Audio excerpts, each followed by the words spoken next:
সেই ছোট্টবেলাতে আমার বাবা আমাকে সাঁতার কাটা শিখিয়েছিল। যেহেতু গ্রামে বড় হয়েছি, তো গ্রামের কিন্তু বাবা মা সাঁতারটা শিখাই, তো সেইটা মনে হয় আজকে কাজে লাগবে। টাঙ্গরের হাওরে এসেছি এবং এখানে পানিতে গোসল করব না, সেটা কি হতে পারে? এনজয়টা তো পানিতে। আসসালামু আলাইকুম, সবাই কেমন আছেন? তো টাঙ্গরের হাওরে বলেছিলাম যে আমরা 1000 টাকার ট্যুরে এসেছি। তো এখানে এসে আমরা আসলে যেহেতু টায়ার্ড ছিলাম, তো এখানে বসে আমরা কিছুক্ষণ রেস্ট নিচ্ছিলাম। এখানে হিমেল ভাই, তারপর নাসরিন, সবাই মিলে বসে গল্প করছিলাম আর একটু এনজয় করছিলাম ভিউটাকে।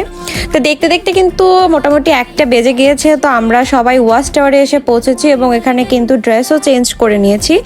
আর ড্রেস চেঞ্জ করে নিয়েছি কারণ যেহেতু পানিতে নামবো, এখানে আসলে T shirt, long T shirt এবং সাথে প্যান্টটাই কমফোর্টেবল।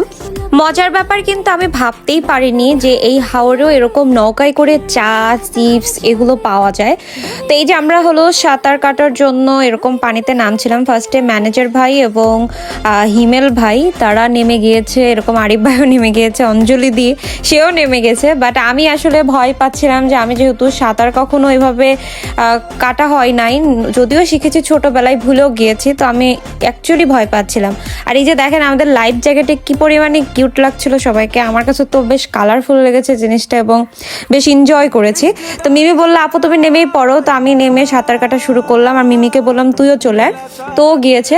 এখানে গিয়ে দেখলাম নৌকাতে করে এরকম চিপস বিক্রি করছে আর এখানে বসে বসে হিমেল ভাইরা চা, কফি এরকম খাচ্ছে। তো ভাবলাম যে আমরাও খাবো। তো বললাম যে ঠিক আছে একটু পরে খাই, আগে সাঁতার কেটে নিই। এখানে নাসরিন অনেক ভয় পাচ্ছিল নামবে কিনা, তো আলটিমেটলি নাসরিনও নেমে গিয়েছে শেষে। তো এখানে হিমেল ভাই মজা নিচ্ছিল যে নামেন নামেন, আসলে না নামলে বুঝতে পারবেন না। আর এখানে মিমি আর আমি আসলে একটু ভয় পাচ্ছিলাম বলে ওখানে গিয়ে দাঁড়িয়ে গিয়েছি।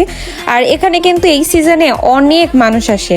আর যেহেতু আমরা বোট একদিনের জন্য ভাড়া করি নাই, তো আমরা আসলে এখান থেকে আবার চলে যাব নীলাদ্রি লেকে।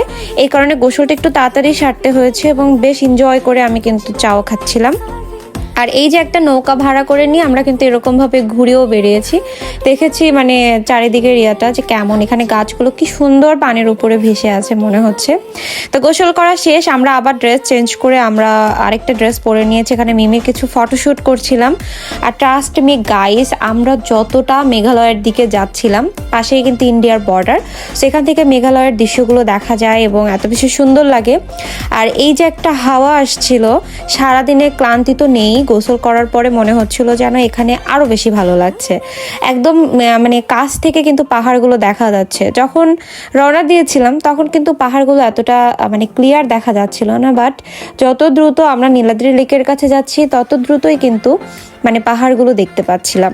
আর এখান থেকে কিন্তু দেখতেই পাচ্ছেন যে কি সুন্দর সবাই বোটে করে কিন্তু ঘুরছে। আসলে আমার যাওয়ার পরে মনে হয়েছে যদি আমি একদিন থাকতে পারতাম, আই থিঙ্ক যে আমার আরো বেশি ভালো লাগতো। চেষ্টা করবেন ওখানে গিয়ে থাকার জন্য। আমার মনে হয় যে ওখানে যেয়ে যদি থাকতে পারেন আরো বেশি ভালো লাগবে।